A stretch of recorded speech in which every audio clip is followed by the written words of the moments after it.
At my father-in-law's birthday dinner, they publicly read my rejection letters. My sister-in-law mocked, "Still a failure, huh?" I just stood up, took a deep breath and left. A month later, I wasn't answering their calls. "So are you still doing the writing thing?" Bronwyn asked, holding her wine glass like it was part of her anatomy. Peter chuckled before I could answer. "Yeah, Clara's still at it. She's persistent." That word, persistent, made me pause. It wasn't pride. It was a pity. The whole room laughed, and I just smiled because when you're the outsider, you learn to laugh with them before they realize they're laughing at you. That night was the last straw. It all happened about a year ago, and even now, when I close my eyes, I still remember every detail: the clink of glasses, the soft jazz in the background, the expensive vanilla musk of Bronwyn's perfume as she leaned across the table.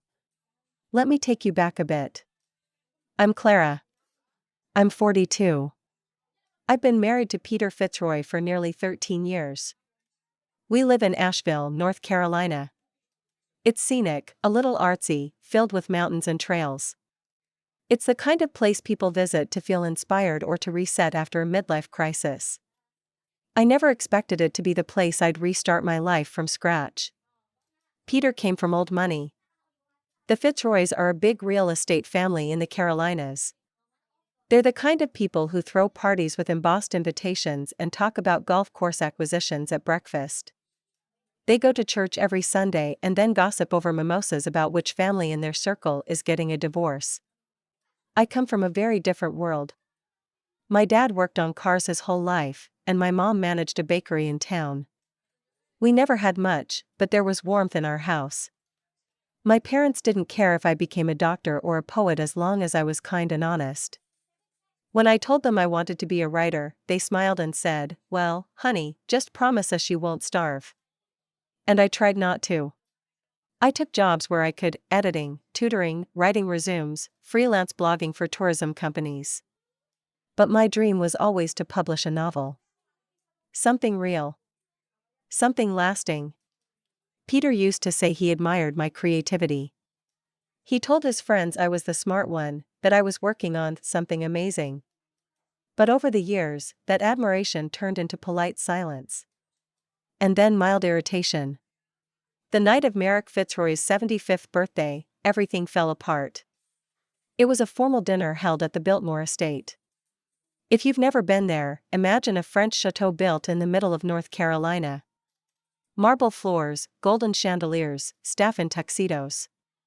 That kind of vibe. There were about 30 of us seated in a private dining room. Long table, candlelight, wine being poured before you could even ask. Everyone looked perfect. I felt like I was playing a role in a play I'd never auditioned for. Peter was at my side, wearing a tailored navy suit. I wore the nicest dress I owned, a simple black gown I'd gotten 2 years ago and kept in good condition. I remember worrying that it was too plain for a place like that. Merrick stood to give a toast after dessert. He said something about legacy, about success, about how proud he was of his children, Peter for leading the development team, Bronwyn for her law firm partnership, and then he paused. "And Clara," he added, with a tight smile. "Still working on her book. The creative one in the family." People clapped politely. I felt heat rise to my face, but I smiled. I always smiled. That's when Bronwyn spoke. "You know what would be fun," she said, her tone light, performative. "Clara, read us a piece. Or maybe one of those letters you get, you know, the rejections?" I froze. Everyone chuckled. Bronwyn's husband, Stuart, pulled something from his blazer pocket. I didn't even realize what it was until he began reading in a mock British accent. "Dear Miss Fitzroy, thank you for submitting your manuscript. While your work shows potential, we regret to inform you." He didn't even finish it. Everyone laughed again. And then Bronwyn, sweet as sugar, said, "Still a failure, huh?" I didn't yell. I didn't cry. I didn't even flinch. I just stood up slowly, pushed my chair back, grabbed my purse, and walked out of the room like it was the most natural thing in the world. Nobody stopped me. Peter didn't even get up. I didn't go home that night. I booked a room at a Holiday Inn off the highway and sat on the edge of the bed staring at the wallpaper, trying to understand what had just happened. I replayed the laughter in my head, the sting of Bronwyn's voice. Not just the words, but how easy it was for them to say them. They'd read one of my rejection letters. Which meant Peter had shown it to them. My private email. Something I'd shared with him during one of my vulnerable moments. He thought it was funny. The next morning, I went home. Peter was sitting at the kitchen table with a cup of coffee and the local paper like nothing had happened. "You left early," he said. "Yeah. I think you overreacted. You know how Bronwyn is." It was just teasing. That was it. No apology. No concern. No embarrassment. Just indifference. I didn't fight. I didn't scream. I didn't explain myself. I simply started packing. I took the essentials, my laptop, my notebooks, a few changes of clothes, and left. He didn't stop me. I moved in temporarily with a friend from my writing group who had a spare room above her bookstore. She didn't ask for rent. She just made tea and let me be. During the day, I worked at a bar downtown, the kind of place with old jazz records and bartenders who actually talk to you. At night, I wrote. I'd nearly given up on that manuscript, but something about what happened at the dinner lit a fire under me. Rage became fuel. I rewrote it every day for weeks. I poured every humiliation, every betrayal, every cracked smile into that story. Then I sent it off again. 3 weeks later, I got an email from a small but respected publisher based in New York. The subject line said, "We love your book." At first, I thought it was a prank. But no, it was real. They wanted to publish it. They even offered to fly me up for meetings. I cried harder than I ever had. I didn't tell Peter. Or his family. They kept calling.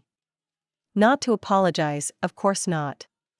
But to ask where I'd gone, if I was okay, and whether I planned to come back and talk things through. I didn't answer. Not a single one. A few weeks after the book launch, Peter emailed me. Just 3 words, "I'm proud of you." I didn't respond. The book did well. Not a bestseller, but better than I ever imagined. People reached out to tell me how much it meant to them. One woman said it made her finally leave a toxic relationship after 20 years. I rented a little place of my own. A cottage on the edge of town, near Black Mountain. It's quiet, green, full of birdsong and silence.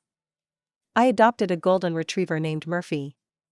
I teach a creative writing class twice a week and spend the rest of my time working on my second book. It's not glamorous. It's not a Fitzroy estate. But it's mine. And more than anything, it's peaceful. I didn't hear from Peter again for nearly 2 months after that last email. Maybe he figured I wasn't going to reply, or maybe someone finally told him how deep he'd cut. Either way, the silence was exactly what I needed. But silence doesn't mean peace, not entirely. Even with my newfound independence and the rush of validation from getting published, there were still days where the quiet screamed. Nights were the worst.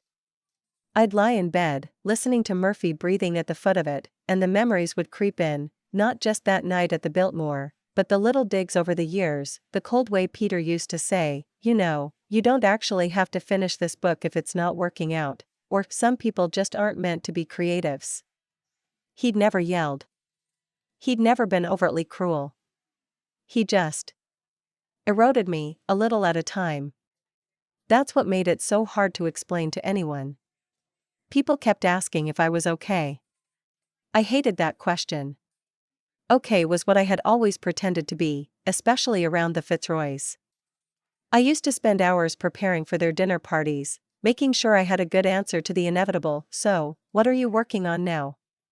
I'd practice smiling and nodding while Bronwyn talked about her latest courtroom victory or how Stuart had just bought another vintage Porsche.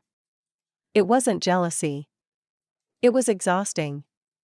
That family made everything a performance, and I didn't have the stomach for it anymore. The publisher flew me up to New York in early spring. It was chilly but bright, the kind of crisp air that makes you feel like something new is about to begin. I met with their small team in a cozy office space with overgrown plants and shelves stacked with books that looked like they'd actually been read. They introduced me to the woman who'd championed my manuscript, Alina. She was maybe in her late 50s, no nonsense, and sharp-eyed, but kind in a quiet way. She told me something I won't ever forget. "You wrote something real, Clara. You didn't try to be clever. You just told the truth. That's rare." I don't know what it was about that moment, but I had to step into the hallway and sit down for a bit. It wasn't the compliment, it was the relief. The realization that for the first time in years, I was being seen. Really seen. Not humored, not tolerated, not pitted. I think I cried for 10 minutes straight. Back in Asheville, my days started to take shape. Morning coffee. Walks with Murphy. Editing pages. Teaching writing workshops on Tuesdays and Thursdays. I got to know my neighbors, a retired sculptor named June who fed all the strays, and a widower named Lyle who built birdhouses as a hobby. It was a slow, grounding life. The kind I'd forgotten I wanted. People started recognizing me in town, not in a celebrity way, more like, "Hey, aren't you the one who wrote that novel about the woman who walks away from her life?" It was strange. They saw me as brave. I didn't feel brave. I felt tired. But maybe tiredness can come after bravery. Maybe it's the natural result of deciding enough is enough. About 4 months after the Biltmore dinner, I got a letter in the mail. A real one, handwritten, in Bronwyn's perfect cursive. "Clara, we've all been so worried. We didn't mean to hurt you. That night got out of hand, and I wish I could take it back. Peter's been lost without you. Merrick hasn't been the same. We miss you. Please come to brunch next Sunday so we can talk. No judgment, just family." I held the letter in my hands for a long time. It smelled faintly of her perfume, like gardenias. I read it once, then again. Then I put it in a drawer and didn't touch it for days. Part of me wanted to burn it. Another part wanted to march right back to them and scream in their faces for every time I had to pretend I was small to make them comfortable. But mostly, I just felt hollow. Because the apology didn't come when it mattered. It came after the fact, when the consequences had set in. They weren't sorry because they realized what they'd done. They were sorry because I'd finally stopped taking it. I didn't go to brunch. I went hiking instead, Murphy bounding ahead of me, tail wagging, tongue flopping like a goofy flag. We followed a trail up to Craggy Gardens, one of my favorite spots. From the top, you can see the layers of mountains folding into each other like blue paper. I sat on a rock, pulled out my journal, and started writing, not the next book, not a story. Just thoughts. For me. And somewhere, around the 4th or 5th page, I wrote something I didn't expect. "I think I miss Peter, but only the version of him I believed in. Not the man he really was." That hit me harder than anything. A few days later, I got another email. This time, from Merrick himself. It was stiff. Formal. The subject line was, "Your seat at the table remains open." I laughed. Not because it was funny, but because I realized how ridiculous it was. They thought they were offering me something. As if that table, the one they had humiliated me at, was some sacred place I should be grateful to return to. I didn't reply. Instead, I printed out the email and pinned it to my corkboard above my writing desk as a reminder of what I'd walked away from. I ran into Peter once, by accident. It was a Tuesday afternoon in July. I was in town picking up some notebooks and a bottle of wine from the market. He was there buying cheese. We both froze when we saw each other. He looked tired. Thinner, like he hadn't been eating right. He had a bit of stubble, which was odd for him. He always kept himself so polished. "Clara," he said softly. I nodded. Can we talk? I glanced at the time. I have about 10 minutes. He smiled like that was more than he hoped for. We stepped outside and stood near the brick wall by the flower stand. The sun was beating down hard. I remember watching the condensation bead on the bottle of wine in my hand. I'm sorry, he said. I should have stopped them. I should have stood up for you. I didn't say anything. I didn't know what to do. You didn't have to know what to do, I replied. You just had to care enough to try. He looked down. I miss you, he said after a while. The house is empty. I keep thinking you'll walk in and tell me about a character you've been writing. I miss the way you think. I exhaled slowly. My chest was tight. You didn't miss me, I said.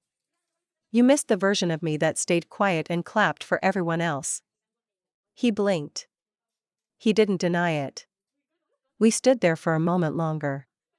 Strangers now. And then I said, I hope you're okay, Peter. But I'm not coming back. And I walked away. After that encounter with Peter, I didn't cry. I thought I might. After all, 13 years isn't nothing. But instead of sadness, I felt a strange kind of weight lift. Like I'd been holding my breath the entire marriage and didn't realize until that moment just how long I'd been suffocating. Walking away from someone who was supposed to be your person isn't easy. People talk about divorce like it's just paperwork, a signature, a few financial settlements. But no one prepares you for the grief that comes from mourning someone who's still alive. Who may still smile the same, say your name with the same cadence, but no longer belongs in your life. After seeing Peter, I went home and didn't talk about it with anyone. I didn't write about it. I didn't even tell Murphy. Saturday, and for the first time in years, I didn't feel guilty for choosing myself. Summer rolled into fall. My second book started to take shape. It wasn't a sequel, it wasn't even about marriage or betrayal. This one was about rebuilding. About how we learn to trust ourselves again after years of doubting every instinct, every emotion. I called it The Quiet House. Writing it felt different. Lighter, in a way. I still poured emotion into it, but this time, it wasn't coming from a place of pain. It was coming from peace. And readers could feel that. I started getting emails from women all over the country, some older, some my age, a few even younger, who said the first book had made them look at their lives with clearer eyes. That they finally asked themselves, what do I get from this relationship besides exhaustion? That hit me. Because that's exactly what I'd felt with Peter, and for so long I thought I was the problem. Bronwyn emailed me again in September. She said she'd read the book. Both books, actually.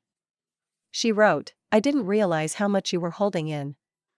I thought you were just sensitive.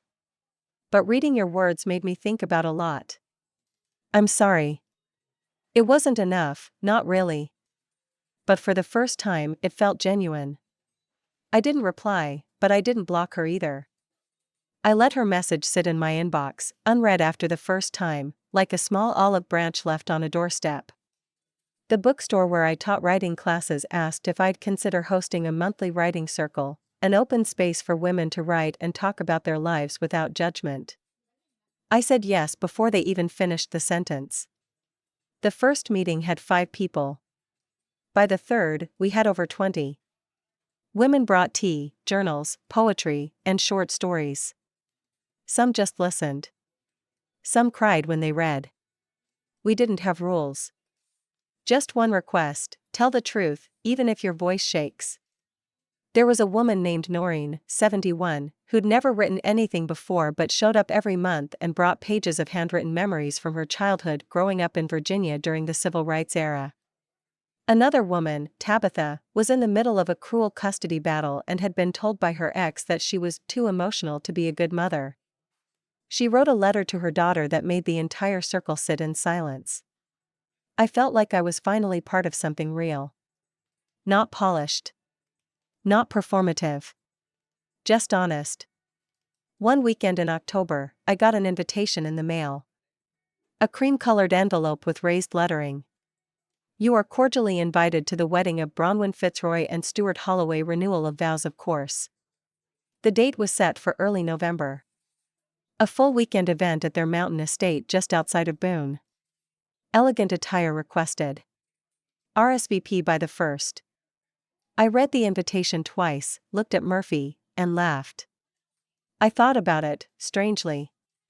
I think a part of me wondered if I was being tested, if they were trying to see whether I'd come back into the fold now that I had some degree of success.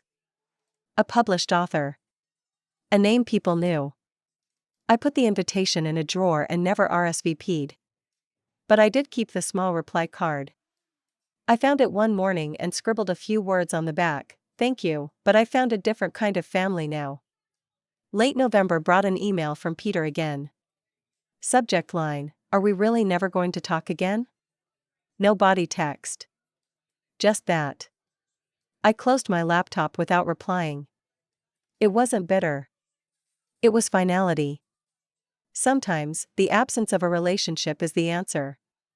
That winter, I got offered a guest teaching role at a local university. Just a semester. One class, Creative Writing 101. Most of the students were undergrads, some bright-eyed and hopeful, some just trying to fulfill a credit. One of them, a young woman named Jaya, lingered after class one day. Can I ask you something? She said, fidgeting with the strap of her backpack. Of course. How did you know it was time to walk away? From your marriage, I mean. I read your book. That stopped me. I never really prepared myself for the fact that students might know my personal story before ever knowing me as a teacher. I thought about it. Then I said, when I realized I was becoming smaller, just to stay. She nodded slowly. That's how I feel with my dad. Not marriage, but. Same thing, kind of. You don't have to stay where you're not allowed to grow, I told her. It felt like I was speaking to myself. The second book came out in January. Smaller release, more intimate. I didn't do a full tour, just a few bookstore readings in Asheville, Charleston, and Durham. At one of the readings, a man in the audience stood up and said, "Your book made me apologize to my daughter." I didn't even realize I'd been putting her down all her life. After the event, he waited until the line had thinned and shook my hand. She's in college now. She told me she wants to write. I used to say that was a waste of time. I don't say that anymore. That one stuck with me. More than the reviews, the interviews, even the sales. Because that's what I wanted my words to do, not just make people feel seen, but make them look again. My world kept growing. The writing circle expanded into a weekend retreat in the spring. I started mentoring young women writers in the area, some from complicated homes, others just trying to find their voice. I kept my little cottage. I planted lavender in the garden. I adopted a cat named Harold who hates everyone except Murphy. Life was slow, steady, quiet. I didn't realize how badly I needed quiet until I had it. And then something unexpected happened. It happened in early spring, during one of those unpredictable weeks in Asheville where the weather can't decide between winter's leftovers and early summer's flirtation. I was at the farmer's market, carrying a bag of fresh kale and sourdough when I heard someone call my name. Not Clara, but Miss Fitzroy. I turned instinctively, even though I hadn't used that name in almost a year. It was a young man. Late 20s, maybe. Slim, clean-cut, wearing a slightly rumpled button-up and khakis. He looked out of place amidst the flannel and earthy tones of the market crowd. He smiled when our eyes met. Nervous, but earnest. "I'm sorry," he said quickly. "I didn't mean to ambush you. My name's Neil. I'm Merrick Fitzroy's assistant." I blinked. "You're who?" "His executive assistant. He sent me to find you." I paused. "Find me?" He held out a sealed envelope, thick and cream-colored. Embossed with Merrick's personal stationery. I didn't take it right away. Is he all right? He's fine. I mean, he's getting older, of course. But he's not sick or anything. He just wants to talk. I looked at the envelope. My instinct was to hand it back. But curiosity has a strange pull when it comes from the past. I won't read this, I said. Not here. Neil nodded. Of course. I just promised him I'd deliver it. I took the envelope, slid it into my market bag, and walked away without another word. I didn't open it for 2 days. I'd set it on the kitchen counter and let it sit there, like a stone on my chest. I wasn't afraid of what it said. I was afraid of what it might ask of me.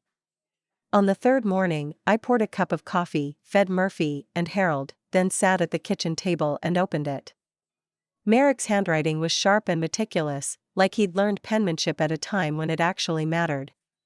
Clara, I know I don't have the right to ask for your time. But I would be grateful if you'd consider it. I've watched from a distance as you built something remarkable from the ground up. Not as a Fitzroy, but as yourself. And though I didn't say it when it mattered, I always respected your tenacity. There are things I want to say, not for redemption, not for pity. Just the truth. If you ever feel like coming to see me, I'm still in the house on Cedar Crest. Thursdays are quiet. Yours, Merrick. It wasn't flowery. It wasn't apologetic in the traditional sense. But it was human. And that's what got me. I waited a week before deciding to go. I didn't tell anyone. Not June from next door, not my writing circle, not even my publisher. It felt too delicate to name out loud. The house on Cedar Crest looked exactly the same, towering brick, ivy climbing the walls, the hedges trimmed to unnatural precision. The driveway still had that awful marble statue near the fountain. It was a monument to wealth, one that had never felt like home to me. Neil answered the door. He's in the sunroom, he said quietly. He's not as sharp as he used to be, but he's lucid. I nodded, then followed the path I remembered all too well, past the gallery wall of family portraits, past the glossy mahogany furniture I was always afraid to touch. Merrick sat in a high-backed armchair, wrapped in a cashmere blanket, a thin book in his lap. He looked older, smaller. The commanding presence had softened. Time had whittled him down into something more fragile. He looked up, and for a second, didn't speak. Then, "You look good." "You look like a man who writes letters," I replied. He chuckled, low and brief. "Fair." I sat down in the armchair opposite him. We were quiet for a while. The sun filtered through the tall windows, dust catching the light. It could have been peaceful if the silence hadn't been heavy with things unsaid. Finally, he spoke. "You were never meant to fit into this family." I raised an eyebrow. "That sounds like an insult." "It isn't," he said. "It's a confession." I waited. We're all so damn consumed with what things look like. Image, pedigree, connections. You came in with none of that, and I think that scared us. Scared me. Because you were doing something that didn't guarantee returns. Something that required faith. He looked out the window for a moment. "And you did it anyway." I didn't know what to say to that. It was the most honest thing I'd ever heard him say. "I didn't leave because of that night," I said softly. "That was just the match. The fire had been building for years." He nodded. "I know.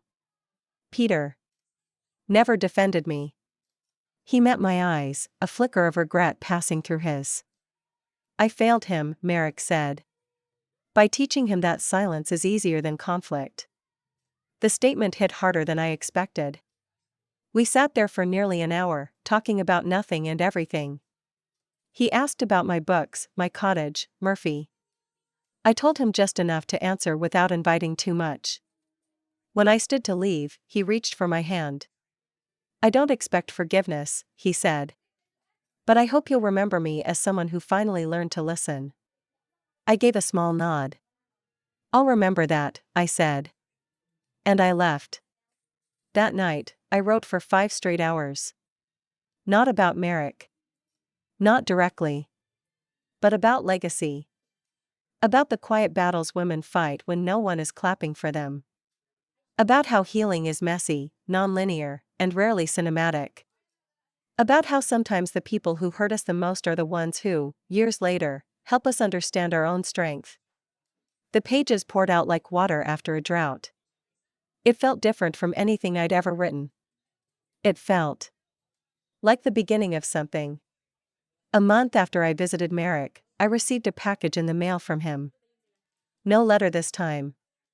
Just a hardcover copy of my first novel, beautifully rebound in dark leather, with my name etched in gold on the front. Inside the front cover, written in his precise handwriting, "Some books change people. This one changed me. M.F." He passed away 3 weeks later. There was no public fanfare, just a private family memorial. I didn't attend. I sent a single white rose to the chapel with a card that read, "He learned to listen. I learned to speak." That felt enough. I focused my energy on the writing retreat I had been building for months. With the help of a few friends and small grants from a regional arts fund, I bought a dilapidated mountain property 20 minutes outside of town, an old bed and breakfast that had been abandoned for years. I renovated it slowly. Room by room. I named it Still House, a quiet double entendre for the stillness of healing, and the fact that, no matter what life tried to strip from you, you were still here. I launched the Still House Writers Retreat the following spring. Women from all over the country applied. We hosted intimate residencies, 7 days of silence, storytelling, journaling, and community. No social media. No performance. Just the truth. Word of mouth spread quickly. A few literary publications ran features. Then, an editor from the New Yorker came for a retreat. After that, it exploded. One morning that summer, I received a call from an event organizer in Charleston. They were hosting a regional real estate and philanthropy gala, one of those glossy events for the socialite circuit, and the keynote speaker had dropped out. "We'd love to invite you to speak instead," she said. "Your story has made quite an impression." I almost laughed. The event was sponsored by Fitzroy Development Group. I asked who would be attending. "Oh," she said cheerfully, "Peter Fitzroy is our board president. I believe he'll be delivering the closing remarks." I took a long sip of tea before replying. I'd be happy to accept. The night of the gala was warm, humid, Carolina weather. The event was hosted in a luxury hotel downtown, complete with crystal chandeliers, soft violin music, and monogrammed cocktail napkins. I wore a simple dark green dress and low heels. I didn't try to impress them with wealth, I let my words do the heavy lifting. Peter was already there when I arrived. His jaw dropped slightly when he saw me. I nodded once. Calm. Collected. As if I hadn't once spent over a decade folding myself into corners to fit inside his world. He approached. "Clara," he said, voice low. "I didn't know you'd be here." "I'm the keynote," I said. A pause. "I read your second book," he said. "You didn't hold back." "No," I said simply. "I don't anymore." He was silent for a moment, then nodded. "You've done well." "I've done better," I said. "But thank you." When I was introduced on stage, I didn't mention Peter. Or Merrick. Or Bronwyn. I didn't need to. I told a story. About the girl who was told her dreams weren't real. About the woman who was laughed at during a birthday dinner. About how she walked out with no money, no plan, and no safety net, only her voice. And how that voice was the one thing that couldn't be taken. The room was silent. Even the servers stopped moving. I finished with this: you can bury a seed under 100 layers of silence, shame, and doubt. But it will still reach for the sun. And when it does, the ones who tried to bury it will have no choice but to sit in its shade. I walked off the stage to a standing ovation. Peter didn't clap. He just sat there, looking at me like he was seeing a stranger. 2 months later, an unexpected email landed in my inbox. Subject line, Bronwyn Fitzroy book proposal inquiry. I nearly deleted it on instinct. But curiosity got the better of me. She wrote, Clara, I've recently started writing a memoir. About family, ambition, the illusion of control.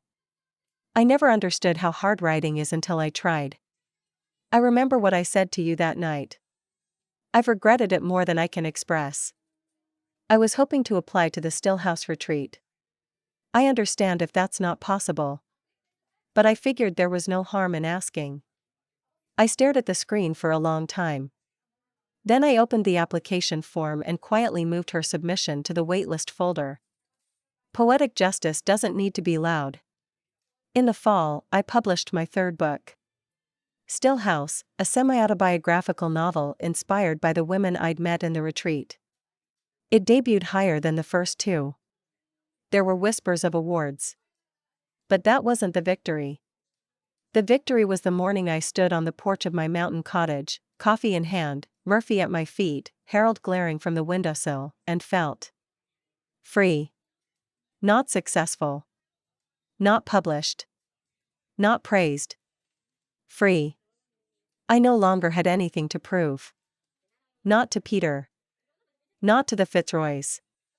Not even to myself. Because I had finally come home, to the life I built, the voice I fought for, and the peace I no longer needed to earn.